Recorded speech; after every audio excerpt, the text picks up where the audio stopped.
Ang nangyari po kasi, ito po yung passport na sinasabi niya na pangalawa kong passport. Tignan niyo po, may butas. Now, bakit po may butas yan? Kasi kanselado na po yan. Ito po, tingnan nyo. Kanselado na po yan. At bakit naging kanselado na yan?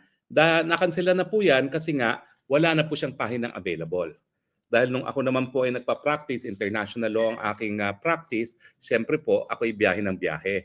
So lahat ng pahina ko punong-puno na. So bagamat ang validity niya ay till 2029 pa, 25,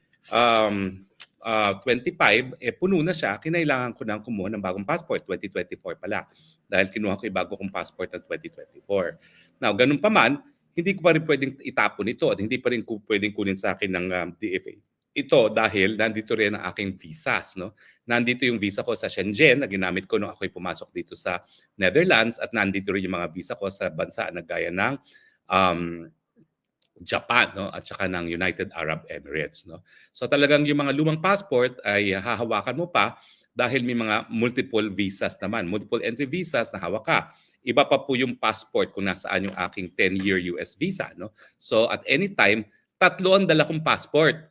Pero iisa lang ang valid na passport. Yung valid lang na in-issue for the current period. Yung walang butas. Kapag may butas na ganito, ibig sabihin, kanselado na pa ito but without prejudice kasi pinalitan nila ng bago.